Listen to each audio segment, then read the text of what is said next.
presented us some documents where it is clearly indicated that you indeed made a visit to Pakistan. Can you kindly give us a detailed account of the motive behind your visit and where were you in those 10 days in Pakistan?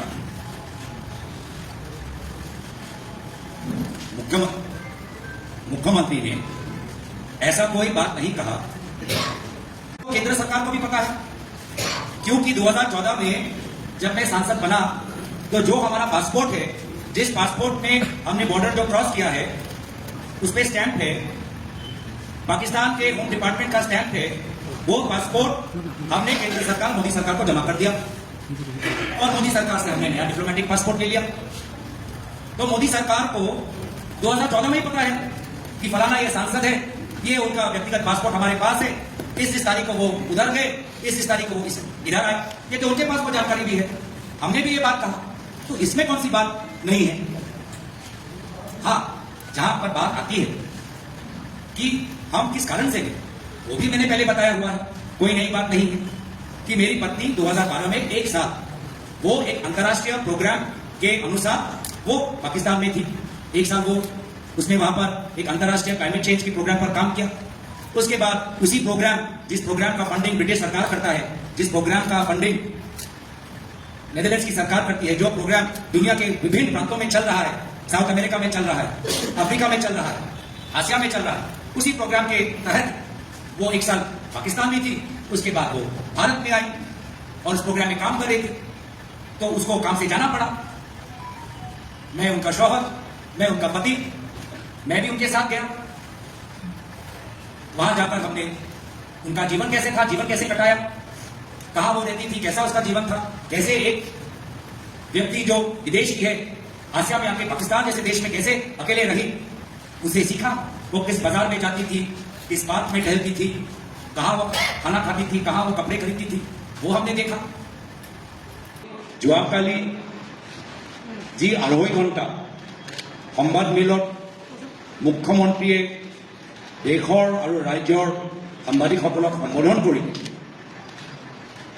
তাৰ মূল কাৰণ হৈছে যোৱা 6 মাহত কংগ্ৰেছ দলৰ বৃদ্ধি পোৱা গতি। যোৱা 6 মাহত কংগ্ৰেছ দলে যিদৰে অসমৰ চুকে কোণে বুথৰ পৰা জিলা পৰ্যায়লৈকে নিজৰ সংগঠন সবল কৰিছে, আমাৰ কথাখিনি ৰাইজৰ ওচৰত লৈ যাবলৈ সক্ষম হৈছে আৰু বিভিন্ন ধৰণৰ ঘাত প্ৰতিঘাত নিয়ৰ্চি, ভয় ভাবুকি নিয়ৰ্চি সাহসৰে এই বৰ্তমান অভাৱ আমি যোৱাকালি প্ৰদ্যুৎ বৰদলৈ ডাঙৰীয়া কোৱাৰ দৰে তেওঁৰ ওচৰত এই SIT ৰিপৰ্ট আজিৰ পৰা 6 মাহ আগতে জমা হ'ল। নিশ্চয় তেওঁ পৃষ্ঠাৰে পৃষ্ঠাৰে পঢ়িছে, অধ্যয়ন কৰিলে আৰু সেই সময় যিখিনি কথা ক'লে যে 10 ছেপ্টেম্বৰত গোটেইখিনি কথা ভাবি কৰিম, নিজৰ কথাৰ পৰা পিছুৱাই গ'ল। কিয় কি তেওঁ নিজে অধ্যয়ন কৰিলে আৰু দেখিলে যে যি অভিযোগ ট্ৰেইনিং, ISI, পাকিস্তানী এজেণ্ট, যিমানবোৰ যে অভিযোগ তেওঁ ইমান দিনৰ পৰা উত্থাপন কৰি আছে, এটাও প্ৰমাণ তেওঁ SIT ৰিপৰ্টৰ ভিতৰত নিজে দেখা নাপালে, যাৰ ফলত প্ৰায় 6 মাহ অসমৰ ৰাইজৰ পৰা এই SIT ৰিপৰ্ট তেওঁ লুকাই ৰাখিলে। 6 মাহ যদি কথাটো ইমানেই গুৰুত্বপূৰ্ণ, যদি কথাটো ৰাষ্ট্ৰীয় সুৰক্ষালৈ সম্পৰ্ক আছে, তেতিয়াহ'লে 6 মাহ কিয় ৰখিব লাগে? যদি ইমানেই ডাঙৰ কথা, যদি কেন্দ্ৰৰ চৰকাৰ আন্তঃৰাষ্ট্ৰীয় সন্থাৰ সহায় সহযোগ লাগে, তেতিয়া 6 মাহ এইখন ৰিপৰ্টৰ ওপৰত মুখ্যমন্ত্ৰীয়ে কিয় বহি আছে? এই প্ৰশ্ন যোৱাকালি এগৰাকী সাংবাদিকজনে সুধিলে আৰু তাৰ উত্তৰত মুখ্যমন্ত্ৰীয়ে কি ক'লে যে জুবিন দাৰ মৃত্যুৰ বাবে আমি এইখন ৰিপৰ্ট আমি মুকলি কৰিব নোৱাৰিম। তাতে সন্মুখতে আপোনালোকক মিছা কথা ক'লে, সন্মুখৰ পৰা তেওঁ গোটেই মিছলীয়া কথাবোৰ ধৰা পৰা আমি সকলোৱে কিয় যিহেতু ৰিপৰ্ট মুকলি কৰা তিথি আছিল 10 ছেপ্টেম্বৰ আৰু জুবিন দাৰ মৃত্যু কেন্দ্ৰৰ চৰকাৰক ৰেফাৰ তাৰ কাৰণ হ'ল যে তেওঁ নিজেই দেখিলে যে এটাও অভিযোগৰ প্ৰমাণ তেওঁলোকৰ ওচৰত নাই। আৰু প্ৰদ্যুৎ বৰদলৈ ডাঙৰীয়া কোৱাৰ দৰে তেওঁ ভাবিছিল যে মই একদম নিৰ্বাচনৰ শেষৰ ফালে এৰিম। যি তিথি নিজৰ মনত ভাবি থৈছে তাতকৈ আগত এই প্ৰেছ কনফাৰেন্স কৰিবলৈ বাধ্য হ'ল। কিয়? বহুত ডাঙৰ 40,000 বিঘাৰ মাটি আজি তাৰ তুলনাত চাওক, এজন পৰিয়ালৰ বাবে 12,000 বিঘা মাটি তেওঁলোকৰ ওচৰত থকা আৰু কিমান ডাঙৰ কথা হ'ব পাৰে, আৰু কিমান ডাঙৰ কথা হ'ব পাৰে। আৰু এইখিনিয়ে যে সম্পূৰ্ণ কথা আমি নাজানো, পৰৱৰ্তী দিনত আমি আৰু হু ইজ হিমন্ত বিশ্ব শৰ্মা, কোন হয় হিমন্ত বিশ্ব শৰ্মা ৱেবছাইটৰ পৰা বহুতখিনি তথ্য আমি লাভ কৰিম। কিন্তু ইতিমধ্যে আমি যে যোৱা 3-4 দিন সময় পৰিৱৰ্তনৰ যাত্ৰা আমি সম্পূৰ্ণ কৰিলোঁ, তাৰ ভিতৰতে গুৱাহাটী, কামৰূপ, যদি নগাঁও যদি আমি য'ত য'ত গ'লোঁ তাৰে যদি আমি তথ্যবোৰ ওলাওঁ, ইতিমধ্যে কংগ্ৰেছ দলে মুখ্যমন্ত্ৰীৰ পৰিয়ালৰ দখলত থকা 4,000 বিঘা মাটি আমি ইতিমধ্যে ওলাবলৈ সক্ষম হৈছোঁ। 4,000 বিঘা। তো এইখিনি কথা যে আমি কৈ আছোঁ, এইখিনি কথা দল পেলাবলৈ, ৰাইজৰ মনৰ পৰা আঁতৰাবলৈ বাধ্য হ'ল মুখ্যমন্ত্ৰী নিজৰ সংবাদমেল বা SIT ৰিপৰ্ট, যি ৰিপৰ্ট তেওঁ 6 মাহ গোপন ৰাখিলে, শেষত গৈ বাধ্য হ'ল মুকলি কৰিবলৈ। আৰু মই ভালে পালোঁ। মই এই ছুপাৰ ফ্লপ চিনেমাৰ মুকলি হোৱাটো ভালে পালোঁ। মইতো বহুত দিনৰ পৰা বাট চাইছোঁ। আৰু ইতিমধ্যে ৰকিবুল হুছেইন ডাঙৰীয়াই ক'লে যে কিয় আমি কোৰ্ট কেছ দিয়া নাই। মুখ্যমন্ত্ৰী বাৰম্বাৰ কয় যদি সাহস আছে এটা কোৰ্ট কেছ দিয়ক। আমি কিয় কোৰ্ট কেছ দিয়া নাই? যে ৰকিবুল হুছেইন ডাঙৰীয়া কোৱাৰ দৰে আমি কোৰ্টে যদি ষ্টে দি দিয়ে, কোৰ্টে যদি বাধা দি দিয়ে, কোৰ্টে যদি SIT ওপৰত কিবা ৰেষ্ট্ৰিকশ্যন দি দিয়ে, তেতিয়া তেওঁলোকে ক'ব যে আমি এই গুৰুত্বপূৰ্ণ ৰাষ্ট্ৰীয় সুৰক্ষা তদন্তৰ ওপৰত কংগ্ৰেছ দলে সহায় কৰিবলৈ বিচৰা নাই, সমৰ্থন কৰিবলৈ বিচৰা নাই, কিবা এটা লুকাই আছে, তেনেকৈ ক'লেও। আৰু সেইকাৰণে আমি প্ৰথম দিনৰ পৰাই কৈছোঁ যে SITক আমি কোনো ধৰণে আইনীভাৱে আমি বাধা নিদিওঁ। যি তদন্ত কৰিব লাগে তদন্ত কৰক। আমি SIT ৰিপৰ্টটো মুকলি হোৱাটো বিচাৰোঁ। কিয়? যিহেতু আমাক এই হেডলাইনটো লাগিছিল, আমাক এই হেডলাইনটো লাগিছিল। এই শব্দ ভেলকিবাজি, এই শব্দ যে আজি ৰাইজৰ মাজত প্ৰচলিত হৈছে, এই ফলাফলৰ বাবে আমি কোনো ধৰণৰ আইনী সহায় আমি লোৱাটো নিবিচাৰোঁ। এয়া হ'ল আমাৰ পলিটিকেল ছাকচেছ। আমি কোৱা নাই। জনসাধাৰণৰ মাজত অখিল গগৈয়ে কয় বেহাৰবাৰী আউটপোষ্ট, প্ৰদ্যুৎই কি কথা বুলি কুচুৰি কাহিনী, মই ক'লো ছুপাৰ ফ্লপ, আৰু বিভিন্ন মাধ্যমৰ মাজত আলোচনা ভেলকিবাজি। এয়া হ'ল আমাৰ ছাকচেছ। আৰু সেইকাৰণে মই ভাল পালোঁ যে মুখ্যমন্ত্ৰী আমাৰ জালত ভৰি দিলে, SIT ৰিপৰ্ট মুকলি কৰিলে, প্ৰায় 2.5 ঘণ্টা তেওঁ দীঘলীয়া কথাবোৰ ক'লে, এটাও প্ৰমাণ তেওঁ দিব নোৱাৰিলে। আপোনালোকে সাংবাদিকৰ প্ৰশ্নবোৰ শুনিব।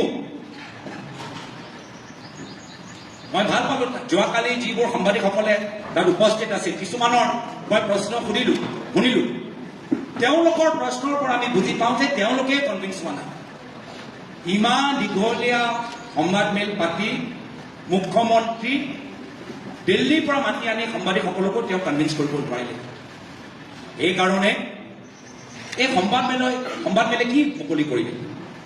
এই সংবাদমেলে মুকলি কৰিলে যে মুখ্যমন্ত্ৰী যে নিজকে খুব ডাঙৰ চাণক্য যে ভাবে, তেওঁ কোনো ধৰণৰ চাণক্য নহয়, যথেষ্ট দুৰ্বল।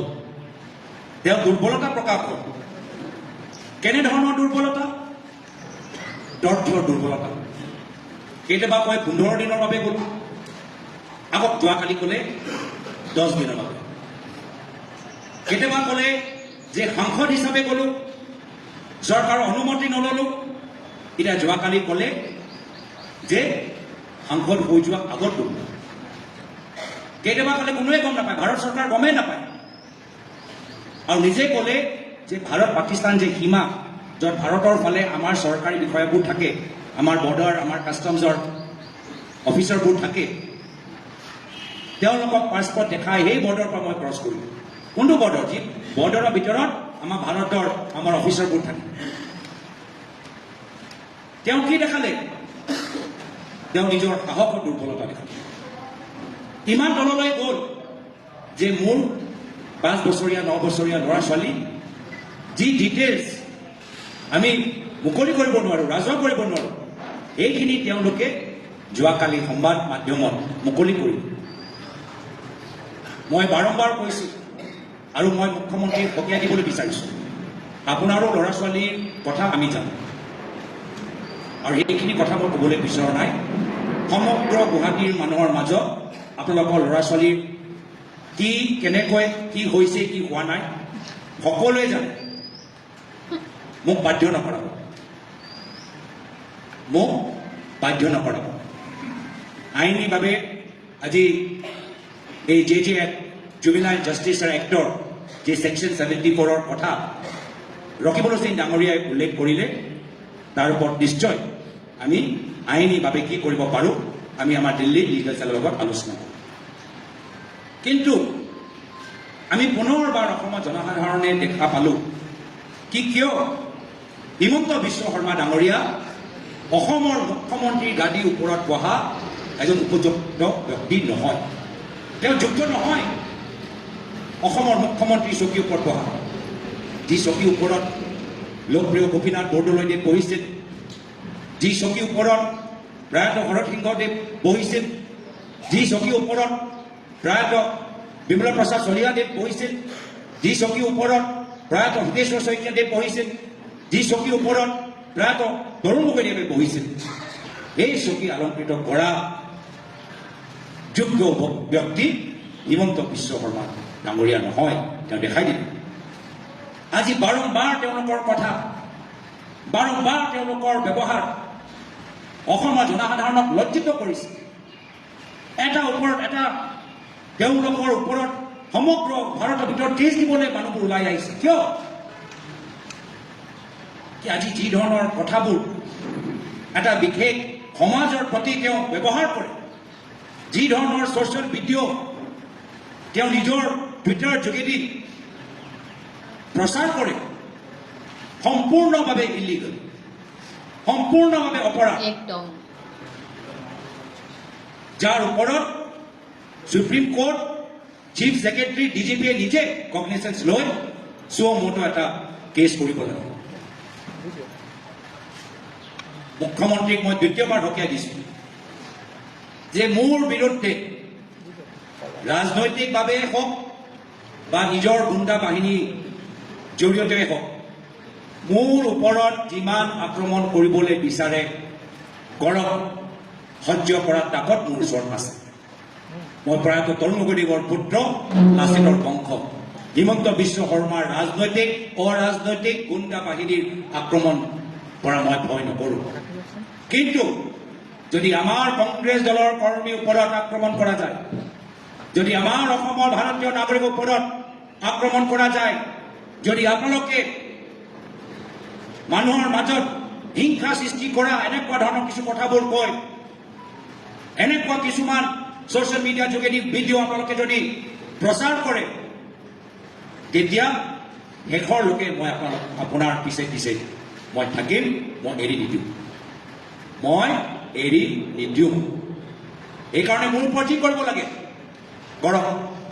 হ'ব পাৰে সেইকাৰণে আমাৰ পূৰ্বে যিমানবোৰ প্ৰদেশ কংগ্ৰেছৰ সভাপতিসকল আছিল, সকলোকে পুলিচৰ যি প্ৰটেকশ্যন দিব লাগে, যি নিয়ম বিৰোধী দলৰ সভাপতি হিচাপে সেইখিনি দিছে।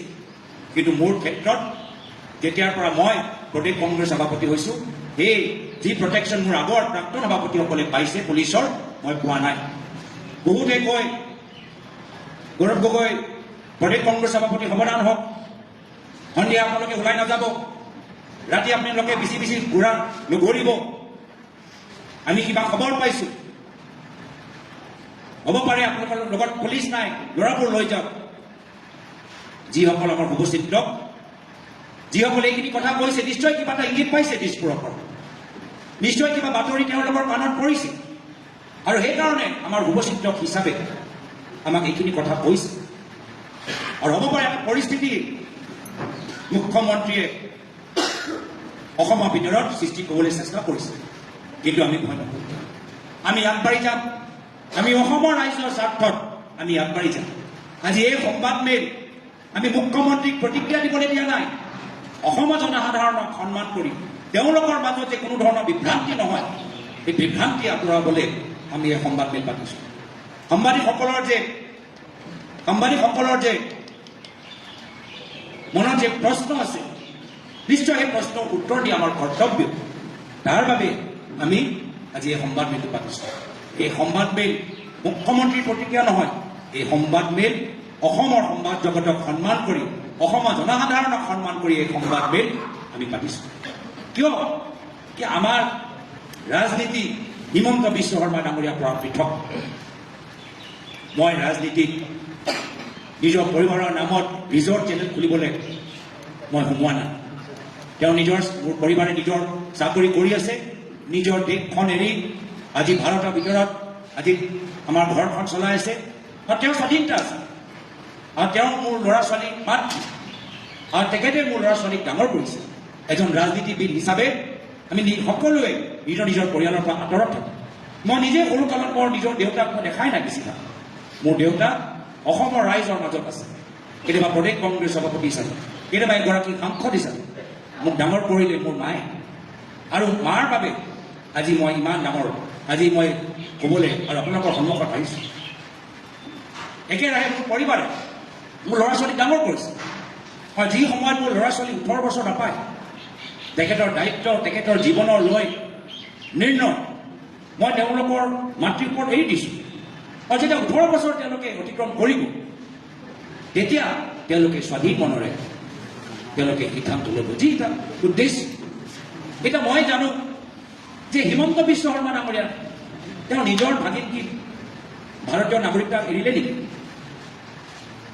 মই জানো বিজেপি চৰকাৰৰ ভিতৰত উচ্চ স্তৰৰ মন্ত্ৰী উচ্চ স্তৰৰ চৰকাৰী বিষয়া মই নাম নলওঁ তেওঁলোকৰ ল'ৰা ছোৱালীবোৰ নিজৰ ইণ্ডিয়ান পাছপৰ্ট চাৰেণ্ডাৰ কৰিলে ডাঙৰ ডাঙৰ পদত থকা বিজেপিৰ মন্ত্ৰী কিয় ইণ্ডিয়ান পাছপৰ্ট লৈ তেওঁলোকে উচিয়াই থাকিব পাৰিলে কিন্তু এই ধৰণৰ কথা আমি যাবলৈ নিবিচাৰোঁ কিন্তু মুখ্যমন্ত্ৰীয়ে এইখিনি কথা কৈছে এয়া হ'ল তেওঁলোকৰ আদৰ্শ মই মোৰ প্ৰয়াত পিতৃ তৰুণ গগৈদেৱৰ আদৰ্শ লৈ মই ৰাজনীতিত কৰি দিছোঁ সম্পত্তিৰ বাবে নহয় ধনৰ বাবে নহয় হয় ক্ষমতা আমাক লাগে ৰাজনীতিত আমি ক্ষমতা বিচাৰিছোঁ কিন্তু কাৰ কাৰণ ব্যক্তিগত স্বাৰ্থৰ বাবে নহয় অসমৰ সমাজৰ ভিতৰত এটা ভাল প্ৰভাৱ পেলাবলৈ আমাক ক্ষমতা লাগে যে যি ৰাজনৈতিক পথৰে প্ৰয়াত তৰুণ গগৈদেৱ অসমৰ বিভিন্ন জনগোষ্ঠী জনজাতিক সন্মান প্ৰদান কৰিলে কোচ ৰাজবংশী আহোম মৰাণ মটক মিচিং চুতীয়া বঙালী ভোজপুৰী সকলোকে একে চকুৰে মৰম কৰিলে সেই আদৰ্শ লৈ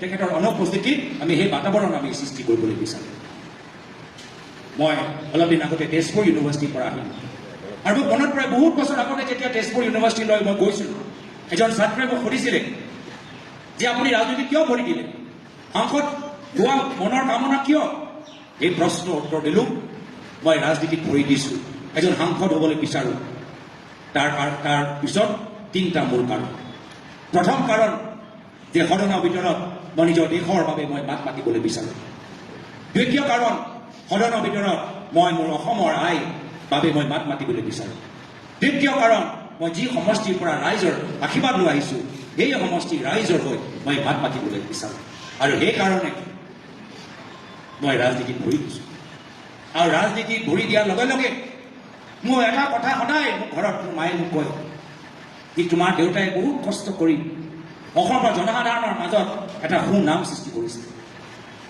তুমি ৰাজনীতিত তোমাক ক'ব বিভিন্ন ধৰণৰ বেয়া বেয়া কথাও বেয়া বেয়া মুখ্যমন্ত্ৰীৰ পুত্ৰ হিচাপে সদায় কেমেৰাৰ চকু তোমাৰ ওপৰত থাকিব তুমি কেতিয়াও এনেকুৱা এটা কাম নকৰিবা যাৰ বাবে তোমাৰ পিতৃ লজ্জিত হ'ব পাৰে যাৰ বাবে তোমাৰ পিতৃৰ সুনাম সেই সুনাম ওপৰত দাগ লাগিব পাৰে এটাও সিদ্ধান্ত মই না আগতে না পৰৱৰ্তী দিনত ল'ম যাৰ বাবে মোৰ প্ৰয়াত পিতৃ তৰুণ গগৈদেৱৰ সুনাম আৰু এইকাৰণে আমি অসমৰ জনসাধাৰণৰ ওপৰত আমি বিচাৰ কৰিবলৈ আমি ক্ষমতাটো এৰি দিছোঁ। অসমৰ জনসাধাৰণে ভালদৰে জানে কোন সঁচা কোন মিছা। অসমৰ জনসাধাৰণে ভালদৰে জানে কোন দুৰ্নীতিগ্ৰস্ত কোন নিকা। অসমৰ জনসাধাৰণে ৰাইজৰ আদালতত আগন্তুক বিধানসভা নিৰ্বাচনত ৰাইজে সিদ্ধান্ত ল'ব যে হিমন্ত বিশ্ব শৰ্মাৰ ৰাজনীতিয়ে ৰাইজে আৰু 5 বছৰ চাবলৈ বিচাৰে নে আমাৰ সকল যিসকলে আমি প্ৰায়তঃ তৰুণ গগৈ প্ৰায়তঃ হিতেশ শইকীয়াদেৱৰ আদৰ্শৰ পৰা নিজৰ ৰাজনৈতিক যাত্ৰা আৰম্ভ কৰিছোঁ আৰু তেওঁলোকৰ আদৰ্শ তেওঁলোকৰ সেই আধৰুৱা সপোন আমি বাস্তৱ কৰিবলৈ বিচাৰোঁ। এই প্ৰায়তঃ হিতেশ শইকীয়া প্ৰায়তঃ তৰুণ গগৈদেৱৰ ৰাজনীতি বিচাৰে ৰাইজে বিচাৰ কৰিব। এইখিনি কথা মই আৰম্ভণিত ক'লোঁ। নিশ্চয় আমাৰ সাংবাদিকসকলৰ ওচৰত কিছু প্ৰশ্ন আছে। বেদব্ৰত বৰা ডাঙৰীয়া, আপুনি এজন এজনকৈ আপুনি নিজে যাৰ যাৰ নাম ল'ব তেখেতৰ প্ৰশ্নটো আমি শুনিম। আশা কৰোঁ সকলোৱে প্ৰশ্ন কৰিব পাৰিব। এজন ব্যক্তিয়ে যে বাৰম্বাৰ প্ৰশ্ন 5বাৰ প্ৰশ্ন বাকীকেইজনে যে কৰিব নোৱাৰে তেনেকুৱা এটা পৰিস্থিতি যে নহয়, তাৰ বাবে আমি বেদব্ৰত বৰাৰ ওপৰত এই দৃশ্য আৰু কিছুমান কথা আমি অপেনিং ৰিমাৰ্কছত ক'লোঁ। কিছুমান 6টো আমি মাৰিলোৱে, কিছুমান 6 এতিয়া কুৱেশ্যন আনচাৰ কাৰণে আমি এৰি থৈ গৈছোঁ।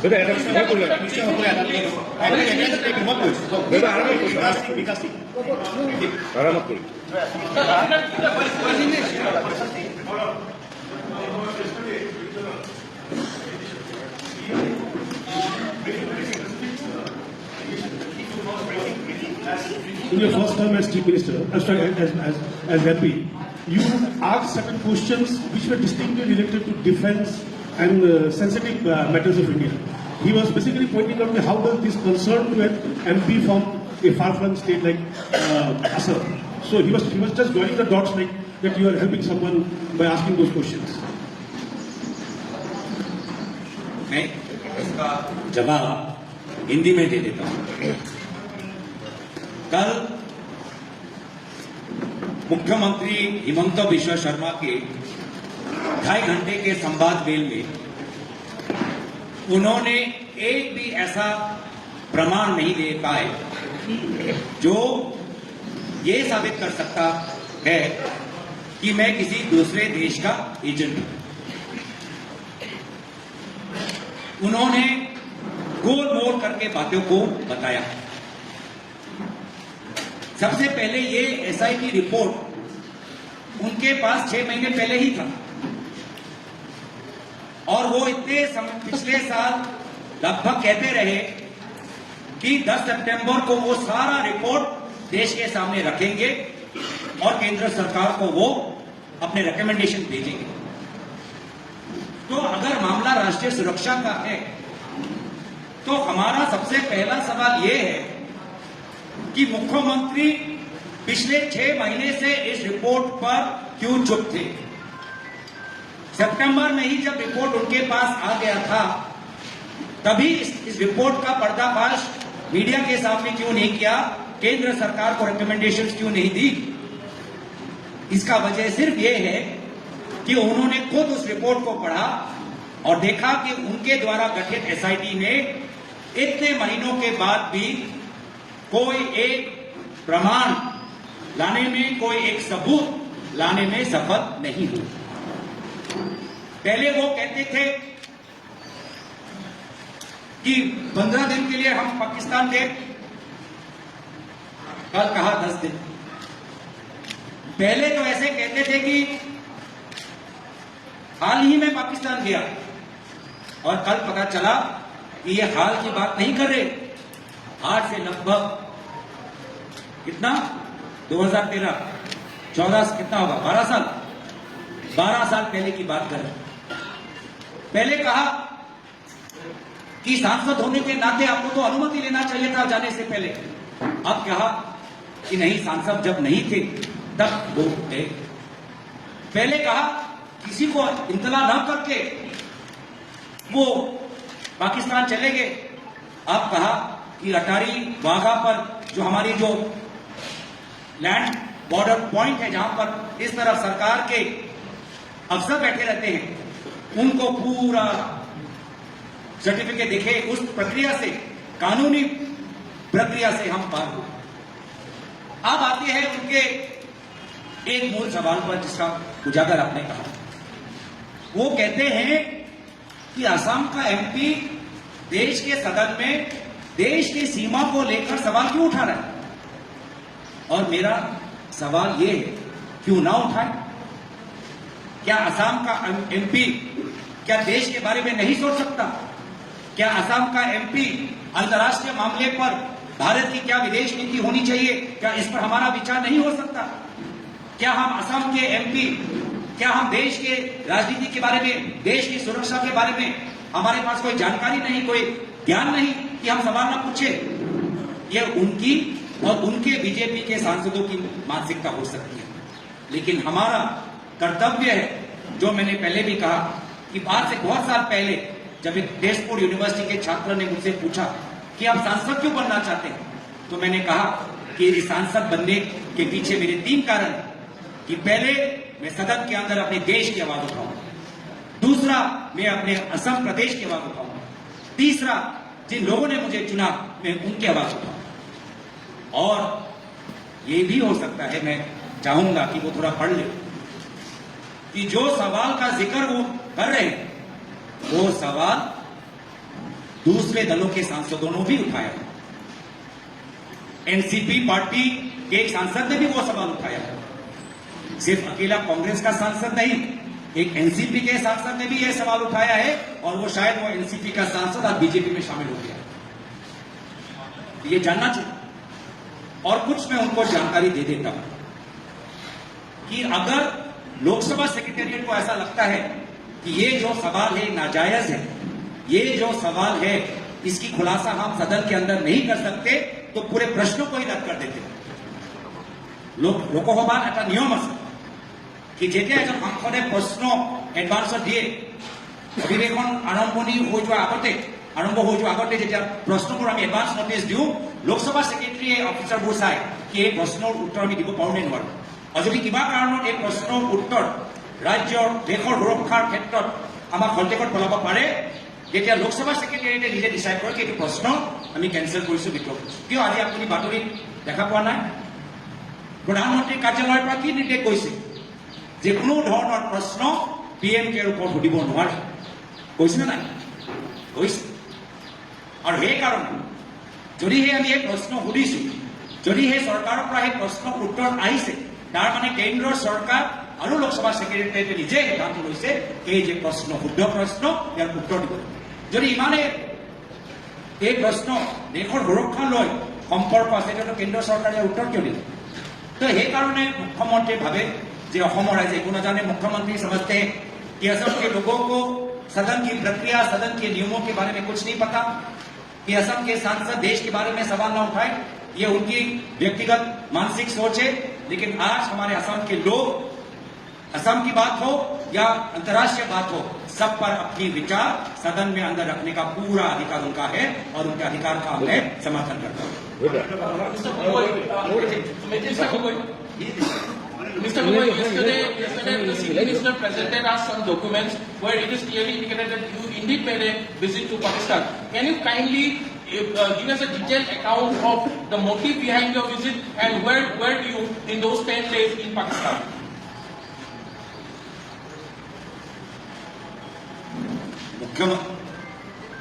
मुख्यमंत्री ने ऐसा कोई बात नहीं कहा, केंद्र सरकार को भी पता है, क्योंकि 2014 में जब मैं सांसद बना तो जो हमारा पासपोर्ट है, जिस पासपोर्ट में हमने बॉर्डर जो क्रॉस किया है उस पे स्टैंप है, पाकिस्तान के होम डिपार्टमेंट का स्टैंप है, वो पासपोर्ट हमने केंद्र सरकार मोदी सरकार को जमा कर दिया, और मोदी सरकार से हमने नया डिप्लोमेटिक पासपोर्ट ले लिया। तो मोदी सरकार को 2014 में ही पता है कि फलाना ये सांसद है, ये उनका व्यक्तिगत पासपोर्ट हमारे पास है, इस तारीख को वो उधर गए, इस तारीख को वो इधर आए, ये तो उनके पास वो जानकारी भी है। हमने भी ये बात कहा, तो इसमें कौन सी बात नहीं है। हाँ, जहां पर बात आती है कि हम किस कारण से गए, वो भी मैंने पहले बताया हुआ है, कोई नई बात नहीं है कि मेरी पत्नी 2012 में 1 साल वो एक अंतर्राष्ट्रीय प्रोग्राम के अनुसार वो पाकिस्तान में थी, 1 साल वो उसने वहां पर एक अंतर्राष्ट्रीय क्लाइमेट चेंज के प्रोग्राम पर काम किया। उसके बाद उसी प्रोग्राम, जिस प्रोग्राम का फंडिंग ब्रिटिश सरकार करता है, जिस प्रोग्राम का फंडिंग नेदरलैंड्स की सरकार करती है, जो प्रोग्राम दुनिया के विभिन्न प्रांतों में चल रहा है, साउथ अमेरिका में चल रहा है, अफ्रीका में चल रहा है, आसिया में चल रहा है, उसी प्रोग्राम के तहत वो 1 साल पाकिस्तान में थी। उसके बाद वो भारत में आई और उस प्रोग्राम में काम कर रही थी, तो उसको काम से जाना पड़ा। मैं उनका शौहर, मैं उनका पति, मैं भी उनके साथ गया।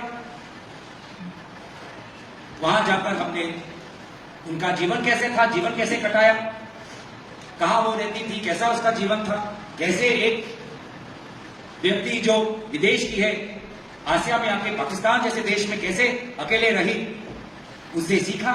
वो किस बाजार में जाती थी, किस पार्क में टहलती थी, कहां वो खाना खाती थी, कहां वो कपड़े खरीदती थी, वो हमने देखा। तकसीला जो हमारा प्राचीन, हमारा सिविलाइजेशन का जो एक आर्कियोलॉजिकल वंडर है, तकसीला हम गए। और इसीलिए मुख्यमंत्री ने पूछा कि हाँ, पहले तो वीजा था लाहौर जाने का, उसके बाद हमने चेंज किया कि हमको तकसीला देखना था। इस्लामाबाद में इसका दफ्तर है ऑफिस का, तो हम इनके साथ हमें जाना पड़ा। तो ये बातें मैं इसलिए कह रहा हूं क्योंकि मुझे मुख्यमंत्री का जवाब नहीं देना। ये बातें मैं इसलिए कह रहा हूं ताकि मैं अपने असम के लोगों को और आप जैसे मीडिया, असम के और बाहर के जो हमारे विभिन्न कोने से हमारे पत्रकार है, आपके सवालों का उत्तर दें। মোৰ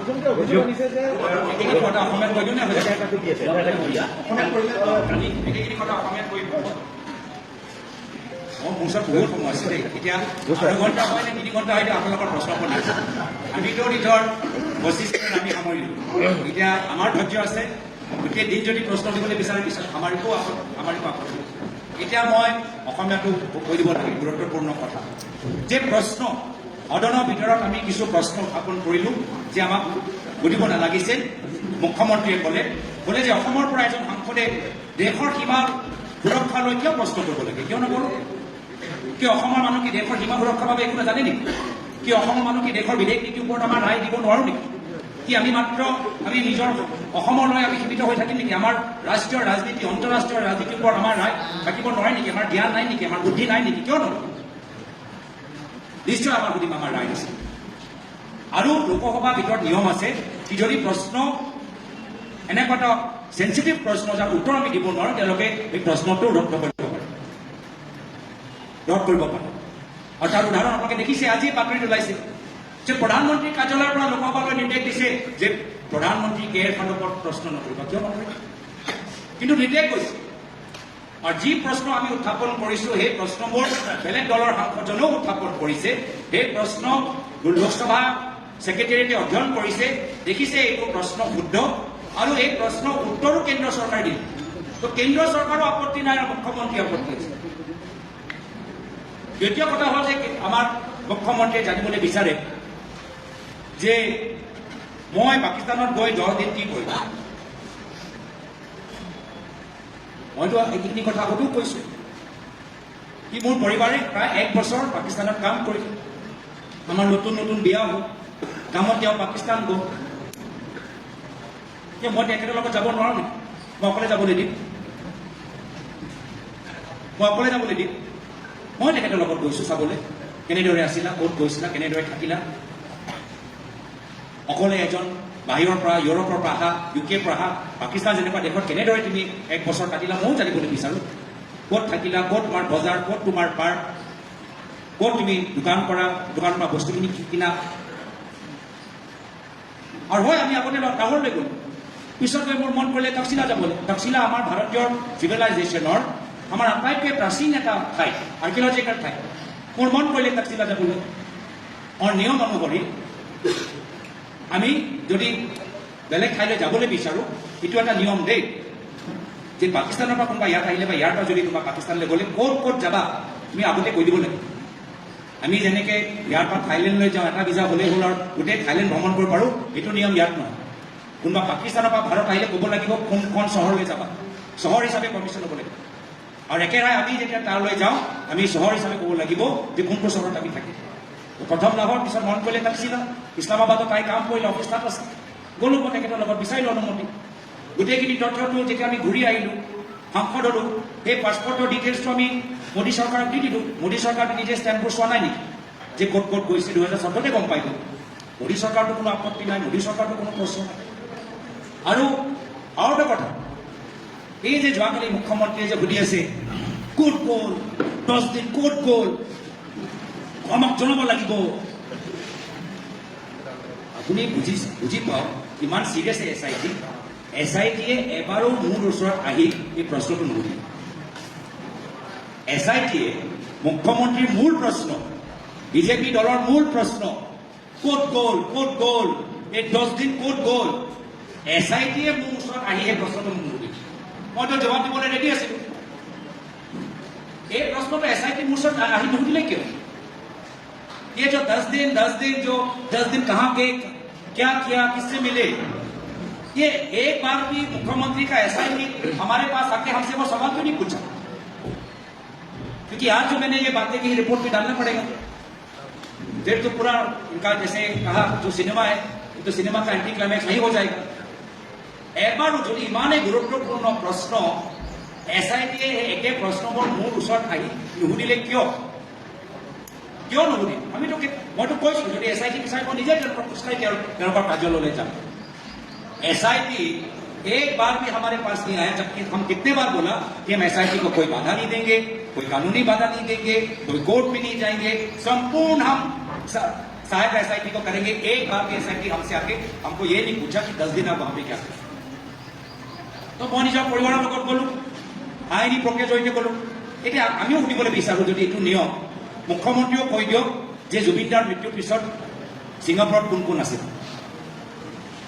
এইখিনি কথা কওক বহুতৰ অভিযোগ যে ছিংগাপুৰত জুবিনদাৰ মৃত্যুৰ পিছত 3 দিন এই চৰকাৰী অনুষ্ঠান চলি থাকিলে কোনোবা তেখেতৰ ঘনিষ্ঠ আছিল এইখিনি কথা কৈ দিয়ক আৰু এইখিনিও কথা কৈ দিয়ক যে মই যে কৈ থাকোঁ যে মুখ্যমন্ত্ৰীয়ে বাংলাদেশ গৈ খুব ভাল পায় বহুতবাৰ বাংলাদেশ গৈছে মই এবাৰে কৈছোঁ 10 बार তেওঁ बांग्लादेश गई मोर ऊसर एक फोटो पड़ी मेरे पास एक फोटो आया है आप मीडिया के दोस्तों कृपया जूम कर लेना कृपया मुख्यमंत्री बताए कि ये फोटो कब लिया और इस फोटो के पीछे क्या बातचीत थी और ये फोटो है ये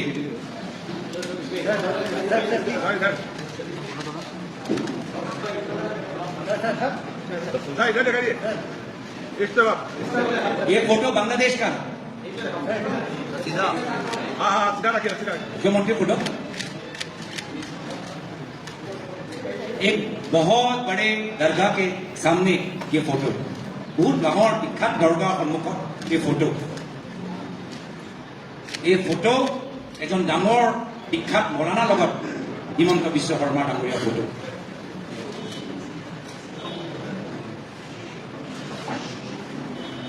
এই ফটো কথা তেখেতক সুধিব মই আশা কৰোঁ আপোনালোকে ভালদৰে কেপচাৰ কৰিলে সেইকাৰণে কোন দিন মুখ্যমন্ত্ৰী হিন্দু কোন দিন মুখ্যমন্ত্ৰী মুছলিম কোন দিন মুখ্যমন্ত্ৰী হিমন্ত বিশ্ব শৰ্মা নাস্তিক কোনে ক'ব নোৱাৰে যেতিয়া কংগ্ৰেছত আছিলে তেতিয়া মুছলিমৰ তেজ তেওঁ গুজৰাটৰ পাইপত দেখা পাইছিল আৰু এতিয়া যেতিয়া বিজেপিত সোমালে এতিয়া তেওঁ এনেকুৱা ভিডিঅ' বনাইছে যে মুছলিম ওপৰত জেন'চাইড হওক তেনেকুৱা এটা সাম্প্ৰদায়িক ভিডিঅ' তেওঁলোকে প্ৰচলিত কৰিছে কাইলৈ গৈ নিজৰ ৰাজনৈতিক সুৰক্ষাৰ বাবে কাইলৈ গৈ তেওঁ খ্ৰীষ্টিয়ান হৈ যায় নে শিখ হৈ যায় নে আকৌ মুছলিম নিজে হৈ যাব ক'ব নোৱাৰে কংগ্ৰেছে দিনত একদম ছেকুলাৰ টুপিও পিন্ধিব আজি মোৰ টুপি লৈ বহুত ফটোবোৰ ওলাইছে মই দেখিছোঁ সামাজিক মাধ্যমত অলপ হিমন্ত বিশ্ব শৰ্মা ডাঙৰীয়াও টুপি পিন্ধা ফটোবোৰ প্ৰচাৰ কৰকচোন কোনদিনা তেওঁ হিন্দু কোনদিনা তেওঁ মুছলিম আকৌ হিন্দু হৈ আকৌ গৰু চিণ্ডিকেটৰ পৰা পইচাও লয় কি হিন্দু হয় যদি বাস্তৱ হিন্দু নেতা আজি ৰাতিৰ ভিতৰত গৰু চিণ্ডিকেট বন্ধ কৰক মই চেলেঞ্জ কৰিছোঁ নোৱাৰিব কিয় ঘনিষ্ঠ মন্ত্ৰীৰ পৰা পইচা ল'ব লাগে গৰু চিণ্ডিকেট কৰা মানুহক টিকেট দিব লাগে কি হিন্দু কি ধৰ্ম কথা এতিয়া পিছত দিয়া গৰু গৰু কালি মুখ্যমন্ত্ৰীয়ে কৈছে যে বৰ্তমান আপোনাৰ পত্নীয়ে এতিয়াও পাকিস্তানৰ পৰা দৰমহা লৈ আছে, এতিয়াও বেংক একাউণ্ট সক্ৰিয় হৈ আছে, আৰু যেতিয়া ভাৰততো কাম কৰিছিলে তেতিয়াও কিন্তু তেওঁ পাকিস্তানৰ পৰাই দৰমহা লৈ আছে। সময় ভিতৰত কিবা হ'ব, মইতো আছে আৰু এঘণ্টা ক'বলৈ বিচাৰা বা ৰেকৰ্ড কৰিবলৈ বিচাৰা একো আপত্তি নাই, চব আপোনালোকৰ আমি একদম লোকতান্ত্ৰিক দল, আপোনালোকৰ ওপৰত আমি আপোনালোকক আমনি দিম। পুনৰবাৰ পিছলীয়া কথা, বৰ্তমানৰ সময়ত বেংক একাউণ্ট পাকিস্তানত নাই, কিয় থাকিব? পাকিস্তানত এতিয়া এই সময়ত একে বেংক একাউণ্ট, গোটেই বেংক একাউণ্টবোৰ বন্ধ কৰি মোৰ পৰিবাৰে পাকিস্তান এৰি ভাৰত ওলাইছে। সেই সময়ত যি সময়ত পাকিস্তানৰ আছিলে তেতিয়া বেংক একাউণ্ট লাগে দোকানৰ পৰা বস্তু কিনিবলৈ, আৰু যেতিয়া পাকিস্তানক এৰিলে বেংক একাউণ্ট বন্ধ কৰি আহিল। আৰু এটা অভিযোগ তেওঁ ওলাইছে যে এনেকুৱা যেন হৈছে যে একদম মানে পাকিস্তানৰ পৰা পইচা তেওঁৰ নিজৰ ব্যক্তিগত এমাউণ্টত জমা হৈছে, এইটো নহয়।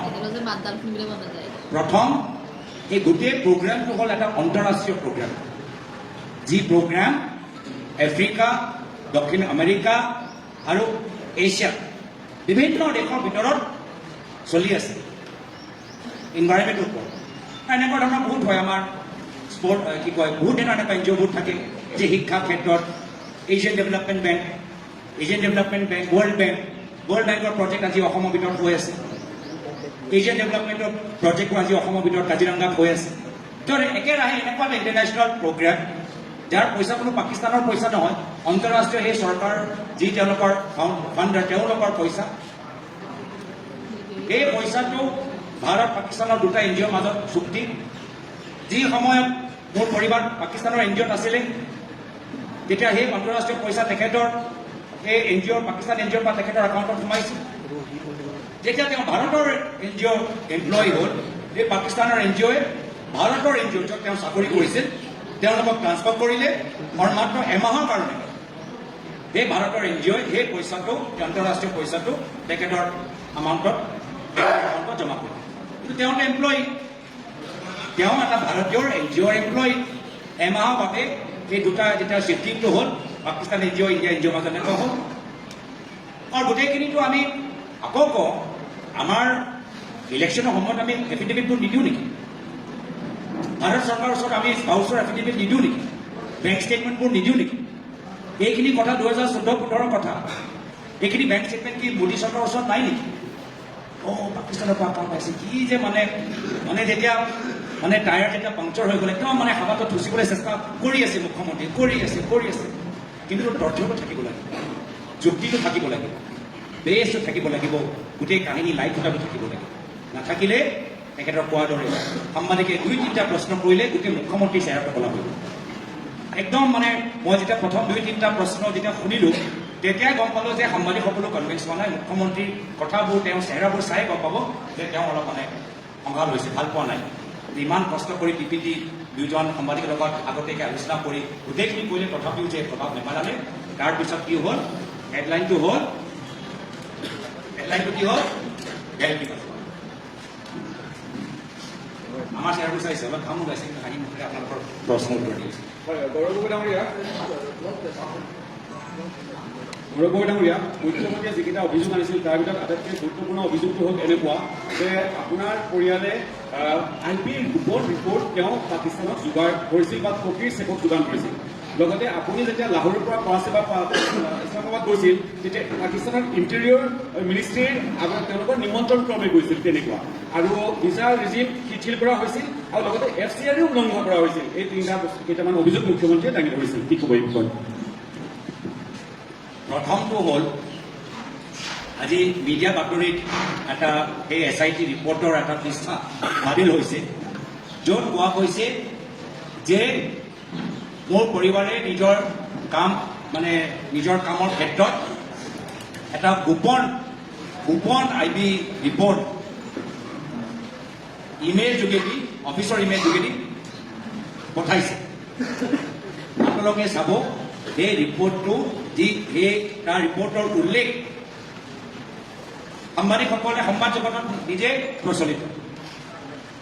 যি কথা চৰকাৰৰ কেতিয়াবা IB বা চৰকাৰৰ কিছুমান অফিচিয়েলে মিডিয়া ষ্টৰী দিয়ে মিডিয়া ষ্টৰীৰ পৰা আধাৰিত তেওঁ নিজৰ কামৰ কাৰণে সেই ইণ্টাৰনেশ্যনেল প্ৰগ্ৰাম এই প্ৰগ্ৰামৰ ভিতৰত বিভিন্ন ৰিকুৱাৰমেণ্ট থাকে জানিবলৈ বিচাৰে তোমালোকে প্ৰেছ ৰিলিজবোৰ চাই দেশৰ কি চৰকাৰৰ পৰা কি কি তেওঁলোকৰ ৰায় চৰকাৰে বিভিন্ন বিষয়ৰ ওপৰত কি ৰায় প্ৰকাশ কৰিছে মিডিয়াত কি প্ৰকাশ কৰিছে মিডিয়া প্ৰকাশ কৰা ৰায়বোৰহে মোৰ পৰিবাৰে তাত দিছে এতিয়া যি পৃষ্ঠা মই চালো সেই পৃষ্ঠাটো ইণ্ডিয়ান এক্সপ্ৰেছৰ এটা ষ্টৰীতে সেই কথাটো উল্লেখিত ইণ্ডিয়ান এক্সপ্ৰেছৰ আধাৰিত ভিতৰতে সেই কথাবোৰ উল্লেখিত তো যি প্ৰেছৰ ভিতৰত প্ৰকাশিত কথাবোৰ আছে বাতৰিবোৰ আছে য'ত চৰকাৰে নিজৰ ৰায় স্পষ্টীকৰণ দিয়ে নিজৰ স্থিতি স্পষ্টীকৰণ দিয়ে কেতিয়াবা চৰকাৰে অফিচিয়েলি অনঅফিচিয়েলি ভোট দিয়ে এইখিনি ভিত্তিতে এইখিনি তেওঁলোকে বিভিন্ন কামৰ ৰিকুৱাৰমেণ্টৰ বাবে নিজৰ এনালিচিছবোৰ দিয়ে গৌৰৱ গগৈ প্ৰদ্যুৎ বৰদলৈ আৰম্ভণিতে কৈছে যে অটল বিহাৰী বাজপেয়ীও গৈছিল মোদীও গৈছিল আপুনিও গৈছে কিন্তু 2013 চনত আপুনি সাংসদো নাছিলে পাকিস্তানৰ ইণ্টেৰিয়ৰ মিনিষ্ট্ৰীৰ কাম আপোনাৰ য'ত লাগি আছে বিশেষ ব্যক্তিক বিশেষ কাৰণত দিয়া হয় গতিকে আপুনি কি ভিত্তিত পালে এসময়ত যিটো আপুনি এজন সাংসদো নাছিল পাকিস্তানলৈ ভাৰতীয় মানুহ নাযায় নেকি নহয় এইটো যিটো ইণ্টেৰিয়ৰ মিনিষ্ট্ৰীৰ কামটো মই আপোনাক তৰ্ক বিতৰ্ক কৰা নাই তৰ্ক বিতৰ্ক কৰা নাই মই আপোনাৰ প্ৰশ্নৰ উত্তৰটো দিছোঁ আৰু উত্তৰটো মোক সম্পূৰ্ণ কৰিবলৈ দিয়ক তাৰপিছত যদি কিবা প্ৰশ্ন থাকে মোৰ আপত্তি প্ৰত্যেক বছৰ পাকিস্তানলৈ মানুহবোৰ যায় সেই লোকবোৰ যায় নাগৰিকবোৰ যায় ধৰ্মীয় অনুষ্ঠানলৈ যাবলৈ শিখ অনুষ্ঠানলৈ যাবলৈ যায় ৰিচাৰ্চ কৰিবলৈ যায় মিটিং কৰিবলৈ যায় তেওঁলোকে কেনেকৈ যায় তেওঁলোকে যিদৰে ভাৰতৰ পৰা প্ৰত্যেক বছৰ প্ৰত্যেক মাহ মানুহবোৰে ফ্লাইট যোগেদি যায় সেই সময়ত 2013-14 চনত যেনেকৈ বেপাৰীসকল যায় এক্সপৰ্টৰবোৰ যায় ট্ৰেড যায় গুডছবোৰ যায় যি নিয়ম সাধাৰণ ভাৰতীয় নাগৰিকে পালন কৰি যায় সেই একে নিয়ম পালন কৰি মই গৈছোঁ আৰু নিয়ম মতে মই আগতেও কৈছোঁ যে তাত গ'লে কোনটো চহৰত যাব তাত অনুমতি ল'ব লাগে আৰু নিশ্চয় আমাৰ এনেকুৱা এটা নিয়ম যে ইয়াৰ পৰা তাত গ'লে তাৰ পৰা ইয়াত আহিলে হোম ডিপাৰ্টমেণ্টৰ ক্লিয়াৰেঞ্চ লাগিব হোম ডিপাৰ্টমেণ্টত জনাব লাগিব হোম ডিপাৰ্টমেণ্টৰ ক্লিয়াৰেঞ্চ নোহোৱাকৈ আমি তাত যাব নোৱাৰোঁ তাত আমি আহিব নোৱাৰোঁ এতিয়া আমি অনুমতি বিচাৰিছোঁ ক্লিয়াৰেঞ্চ বিচাৰিছোঁ কিন্তু ইনভিটেশ্যন কেনেকৈ হ'ব মুখ্যমন্ত্ৰী শব্দবোৰ চাব দেই মুখ্যমন্ত্ৰীয়ে কৈছে যে মই পাকিস্তানৰ ইণ্টেৰিয়ৰ গৃহ বিভাগৰ নিমন্ত্ৰণত গৈছোঁ যেতিয়া আমি আইনী প্ৰক্ৰিয়াৰ যোগেদি ক্লিয়াৰেঞ্চ নোহোৱাকৈ কোনো নাগৰিক ভাৰত বা পাকিস্তান যাব নোৱাৰে আমি আইনী প্ৰক্ৰিয়া ভিজা প্ৰক্ৰিয়া পালন কৰি গৈছোঁ ভিজা প্ৰক্ৰিয়া পালন কৰাটো নিমন্ত্ৰণ হ'ল নেকি এতিয়া আপোনালোকে যে UK যায় শ্ৰীলংকা যায় এই যে ষ্টেম্প যে পায় এই ষ্টেম্পটো কি নিমন্ত্ৰণ নেকি এইটো নিমন্ত্ৰণ নহয় ন এইটো ক্লিয়াৰেঞ্চে মই আপোনাক কোনে বেলেগে চবে শুনিছিলে তো ষ্টেম্প ছিকিউৰিটি ক্লিয়াৰেঞ্চ ষ্টেম্প আৰু নিমন্ত্ৰণৰ মাজত কিমান পাৰ্থক্য আৰু মুখ্যমন্ত্ৰী নিজে ক'লে যোৱাকালি চাব দেই যেতিয়া এই প্ৰেছ কনফাৰেন্স এই পাত আহিলে তেওঁ ক'লে কি ইণ্টেৰিয়ৰ গভৰ্ণমেণ্টৰ ইনভিটেশ্যন বাট ইনভিটেশ্যন এজ হাউ আই থিংক তেওঁ নিজে নিজৰ শব্দৰ চয়নলৈ কনফিডেঞ্চ নহয় যেতিয়া ইনভিটেশ্যন শব্দটো এইটো ডাঙৰ তেওঁলোকৰ এইটোতো হ'ল খেল ইনভিটেশ্যন কি ইনভিটেশ্যন তেওঁ নিজে ক'লে কি মোৰ মতে ইনভিটেশ্যন কিন্তু বাস্তৱ হয় আইনী প্ৰক্ৰিয়া হ'ল যে ক্লিয়াৰেঞ্চ লাগিবই কিন্তু আইনী প্ৰক্ৰিয়া আৰু তাত গৈ মই ক'লোঁ যে আমি তাকচিলা যাবলৈ বিচাৰোঁ তেওঁৰ পৰিবাৰৰ কামৰ লগত গৈছোঁ মোৰ পৰিবাৰ পাকিস্তানলৈ গৈছে মই অকলে যাবলৈ দিম নেকি মই তেখেতৰ লগত নাযাওঁ নতুন আমাৰ বিয়া মই নাযাম নেকি অক্টোবৰত বিয়া হ'ল গৈছে জানুৱাৰীত মই অকলে যাবলৈ দিম নেকি গৈ আহিলোঁ তেখেতৰ লগত এইটোৱে তেওঁৰ ধুৰন্ধৰ কাহিনী বনাই দিলে এইটোৱে ধুৰন্ধৰ হৈ গ'ল নেকি মই নিজৰ নতুন মানে মোৰ লগত বিয়া হ'ল পাকিস্তান গৈছে গৈ আহিলোঁ এইটোৱে ধুৰন্ধৰ সেইকাৰণে মুখ্যমন্ত্ৰী মহোদয় অসমৰ ৰাইজক সন্মান কৰক অভদ্ৰ যুক্তিহীন কথাবোৰ কোৱা বন্ধ কৰক ৰাইজৰ বিবেকটো সন্মান কৰক বহুত গুৰুত্বপূৰ্ণ সমস্যা আছে ছটা জনগোষ্ঠী জনজাতিকৰণৰ সমস্যা আছে সেইখিনিকে দাবী পূৰণ কৰক বাগানৰ শ্ৰমিকসকলক ভূমি পট্টা দিয়া আছিল আজিলৈকে কিমান বাগানৰ শ্ৰমিকসকলক ভূমি পট্টা দিলে তাৰ হিচাপ দিয়ক 12,000 বিঘা মাটি কেনেদৰে আপোনালোকে মালিক হ'ল তাৰ হিচাপ দিয়ক ল'ৰা ছোৱালীৰ মাজত আজি ড্ৰাগছ কিয় ডাঙৰ এটা সমস্যা হৈছে তাৰ হিচাপ দিয়ক চৰকাৰী স্কুল বন্ধ কৰি মদৰ দোকান কিয় খুলিছে তাৰ হিচাপ দিয়ক। আজি ৰাজনৈতিক দুৰ্বল হৈ আজি আপোনালোকে এটা বিশেষ সমাজৰ বিৰুদ্ধে হিংসাত্মক কথাবোৰ কৈছে তাৰ হিচাপ দিয়ক। সময় মূল্যৱান, সময় নষ্ট নকৰিব আৰু ৰাইজে গম পাই গৈছে সময় পৰিৱৰ্তন। গগৈ আপুনি যিটো ভিছা পাইছে এইটো বিশেষ ভিছা আছিলে, এই ভিছাটোৰ কথা আহিছে। বিশেষ ভিছা পাইছিলে অথচ আপুনি কাম কৰিব লাগিছিলে। So, yesterday's press meet, all the documents submitted to the SIT, we have found Ali Tawqir Sheikh.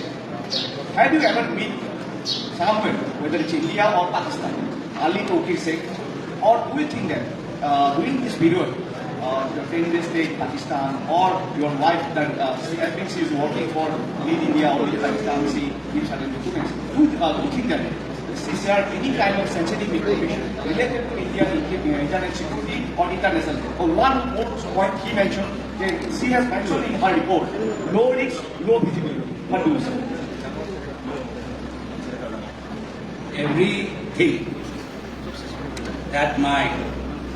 Everything that has been, is in my knowledge, as I've seen in the media, that has been attributed to my wife sharing confidential information. Those allegations are absolutely false, baseless, and bogus.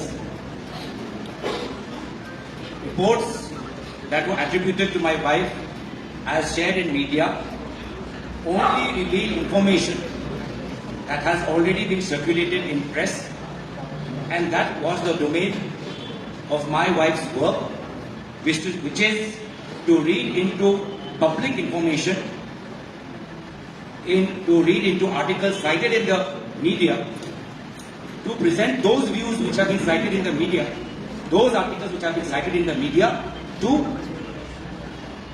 whoever is part of that program. As pertaining to this person, it has also come to my knowledge that this person through this specific program,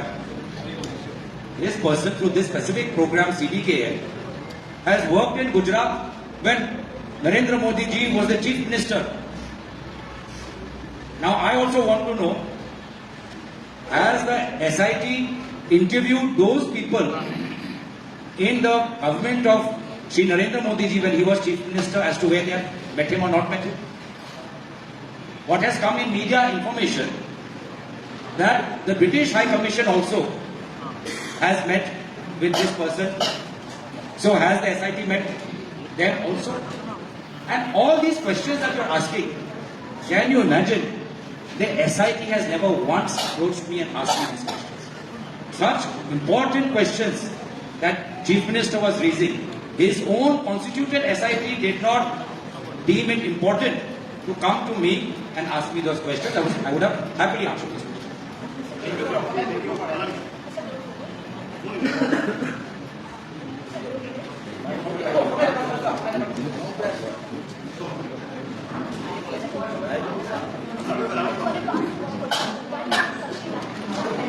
Plan was before you have planned for that Takshila, because for the Indian citizenship you doesn't need any separate visa if you have the Pakistan visa already valid for. So did you plan for the Takshila before visiting Pakistan, or like after going to Pakistan you have planned for Takshila? And regarding the social media post, CM have clearly mentioned that for the 10 days you were silent on social media. So what do you say on this?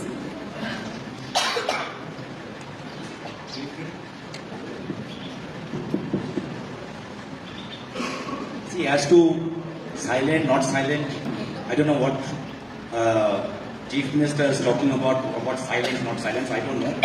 I also would like him to break his silence on this photo. I also would like him to break his silence about who has he met in this photo, when did he meet, and did he have any political discussions with this person. This is part of a larger article, and that article, I'm still getting it translated. It says that the Himanta Biswa Sharma and this person had political discussions with this religious person. Secondly, if I remember correctly, now you're asking me questions of 12 years ago, but you have to mention the cities. You might get a national visa, but you have to inform and get the permission of the city that you're traveling. That's part of the travel obligation.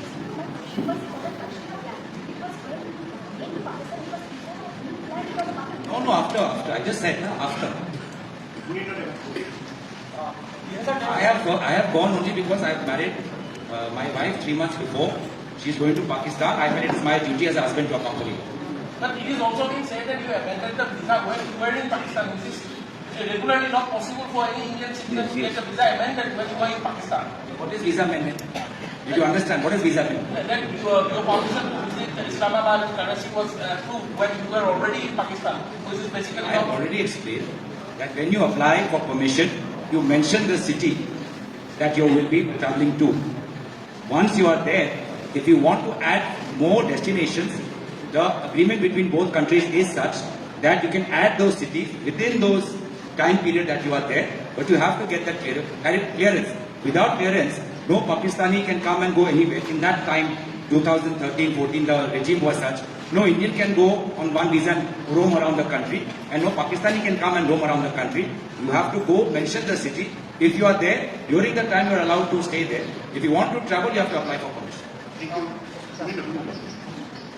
2013 চনত city care নামৰ যিটো সংস্থা সেই সংস্থাটোৱে গুজৰাটত 2013 চনত city care নামৰ সংস্থাটোৱে 2013 চনত জলবায়ু পৰিৱৰ্তনৰ ওপৰত কাম কৰিছিলে গুজৰাটত আৰু সেই সময়ত মুখ্যমন্ত্ৰী হিচাপে নৰেন্দ্ৰ মোদী আছিলে সেই সময়ত কিবা বিসংগতি পাইছে নেকি মই সেইটোৱে জানিবলৈ বিচাৰোঁ যে ৰাষ্ট্ৰীয় সুৰক্ষা লৈ এই গুজৰাটৰ চৰকাৰে কিবা কনফিডেন্সিয়েল ইনফৰমেশ্যন এৰি দিলে নেকি এইখিনি তথ্যবোৰ হ'ব লাগে এই গোটেইখিনি যে তদন্ত যে ক'ৰবাত নে ক'ৰবাত মোৰ আৰু আমাৰ ওপৰত যে কেন্দ্ৰে কৈছে তাৰ মানে এইটো ৰাষ্ট্ৰীয় সুৰক্ষা লৈ নহয় আমাক কেনেদৰে সময় পৰিৱৰ্তন চৰকাৰৰ কেলেংকাৰীৰ পৰা আমাক কেনেকৈ ডিষ্ট্ৰেক্ট হ'ব পাৰে সেয়া লৈ আৰু ৰাইজৰ মাজত আমাক লৈ তৰুণ গগৈৰ পৰিয়াল লৈ তৰুণ গগৈ বোৱাৰী লৈ তৰুণ গগৈ দেৱৰ নাতি নাতি লৈ কেনেদৰে ৰাইজৰ মাজত বিভ্ৰান্তি সৃষ্টি কৰিব পাৰে সেয়া হ'ল এটা ষড়যন্ত্ৰ মই ভাবোঁ যি বিশ্বাসঘাতক কাম আমাৰ তৰুণ গগৈ দেৱৰ লগত হিমন্ত বিশ্ব শৰ্মা ডাঙৰীয়া কৰিলে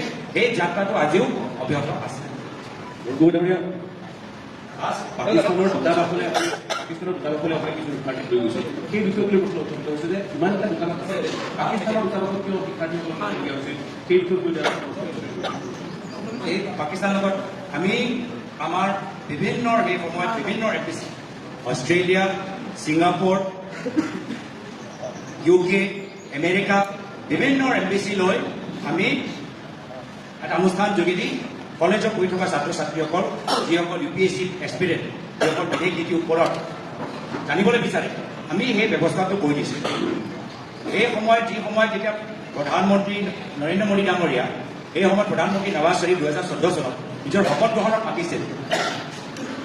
মাতিছে বিয়া খাবলৈ গৈছে মইতো নিজৰ প্ৰধানমন্ত্ৰী মোদী ডাঙৰীয়া অনুকৰণ কৰি আমিও এই পাকিস্তানৰ এম্বেচেডৰ ওচৰত আমাৰ ল'ৰা ছোৱালী তাৰ ভিতৰত এগৰাকী সাংবাদিকো আছিলে হিন্দু প্ৰেছৰ সাংবাদিকগৰাকী আমি তেখেতক লৈ আমি চৰ্চা কৰিছোঁ আৰু বিভিন্ন প্ৰদেশলৈ গৈছোঁ পুনৰবাৰ মুখ্যমন্ত্ৰী যে কিমান দুৰ্বল কিমান হতাশ যে এনেকুৱা এটা মানে ভিত্তিহীন যুক্তিহীন শক্তিহীন কথাৰ ওপৰত গোটেই কাল্পনিক এটা ছবি আমাৰ ওপৰত জাপি দিবলৈ বিচাৰিছে সেইটোৱে তেওঁলোকৰ হতাশা পৰৱৰ্তী দিনত তেওঁলোকৰ পৰাজয়টো নিশ্চিত সেইটোৱে প্ৰমাণিত যোৱাকালি হৈ গৈছে আমি আৰু দুটা প্ৰশ্ন সোধোঁ আপোনাৰ সংবাদদাত চন্দ্ৰনাথ আপুনি দেখা পাইছে মুখ্যমন্ত্ৰী ডক্টৰ হিমন্ত বিশ্ব শৰ্মাই এটা টুইট কৰিছে যে আপুনি যিটো কথা কৈছে তথ্যবিলাক কথা এই তথ্যবিলাকখন ইছলামাবাদত নহয় ৰাৱলপিণ্ডিতহে আছে তেওঁ নিজেই মুখ্যমন্ত্ৰীয়ে টুইট কৰিছে বিষয়টো লৈ আপোনাৰ সংবাদদাত মাজতে কৈছে মই ভাল পালোঁ মুখ্যমন্ত্ৰী মোৰ সংবাদমেল চাই আছে ভাল পাইছোঁ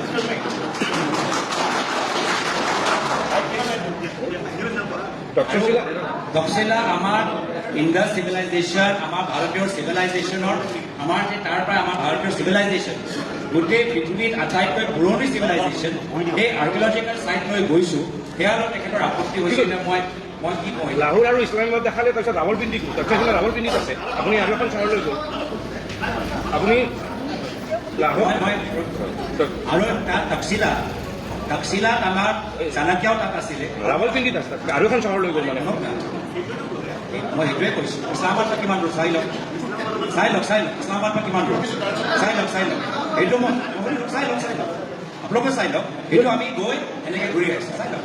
আৰু শুনক, আপুনি নিজে কৈছে বেলেগ বেলেগ চহৰলৈ যাবৰ কাৰণে বেলেগ বেলেগ ভিছা কাৰণে সোধা হৈছে আৰু এখন চহৰলৈ গোটেই কথা দূৰত্বটো নহয় তো সেইকাৰণে আমি কৈছোঁ যে আমাৰ ইছলামাবাদ আৰু লাহোৰ, সিহঁতৰ মাজে মাজে কাৰাচিও কৈ দিছে। এটা সময়তো এই কোনোবা এজন বিজেপি বিধায়ক হিমন্ত বিশ্ব শৰ্মা ঘনিষ্ঠ এটাতো পুৰা আইডেণ্টিটিবোৰ ছাপি দিলে বাৰু, ইয়াত ব্ৰেকফাষ্ট, তাত ISI, তাত তেনেকুৱা লাঞ্চ, তাৰপিছত ডিলিট কৰি দিলে। মোৰতো চিন্তা হৈছে সেইগৰাকী বিদেশ মন্ত্ৰীৰ বাবে যিগৰাকীয়ে গোটেই পৰামৰ্শটো হিমন্ত বিশ্ব শৰ্মা ডাঙৰীয়াক দিছে, মোৰ তাৰ বাবেহে অলপ মোৰ চিন্তা হৈছে। ইমান দিন আৰু মানে তেওঁ সেই মন্ত্ৰী হৈ থাকিব মই নাজানো দেই, গোটেই যে কাহিনীটো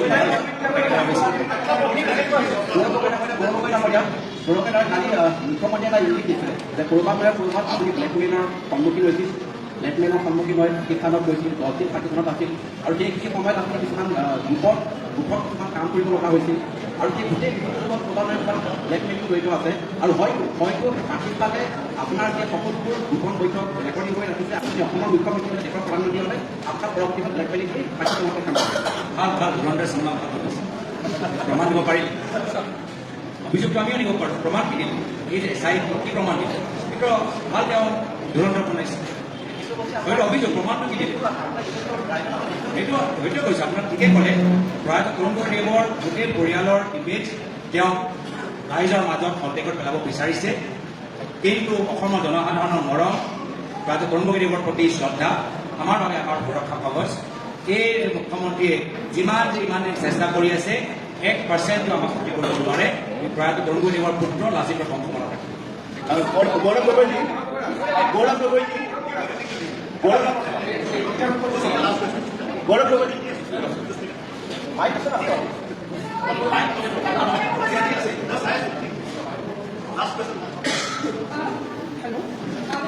Government of Assam has now said that they will be referring the case to the FHA. So how do you think, how seriously the central government will take it forward? Should we expect some concrete results? Because you are saying that they don't have any evidence. The Chief Minister of Assam had already said in the month of August that come 10 September 2025, he will make the report known to the central government. It has been 6 months. He himself has not deemed it important to send the report in September to the central government for further investigation. He himself waited for 6 months on a matter that he calls it national security, but he himself chooses to wait for 6 months on the false pretext that late Zubin Garg had passed away. But people of Assam know that this report was available to him prior to Zubin Garg's death. Zubin Garg passed away on 19. This report was with him. There is a photo of the SIT team having the report to the Chief Minister prior to the 10th September. He himself has not taken the necessary action for the past 6 months. Therefore, which shows that he himself has found that there is nothing conclusive to prove his wild, bogus, baseless, ridiculous allegations in the SIT report. Mr. Gogoi, Mr.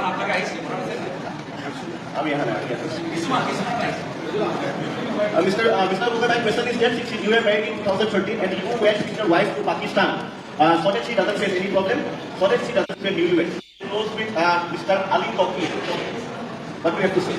Ali Tokir. What is the question? Question is that person you are from talking about. 2011 to 2013. Yes, for a part of that international program is still running, and that same international program, that CDKM, has gone and worked in Gujarat when Shri Narendra Modi ji was the chief minister.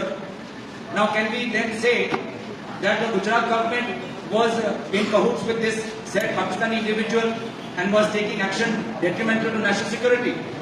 Why Gujarat government getting clean sheet and my wife not?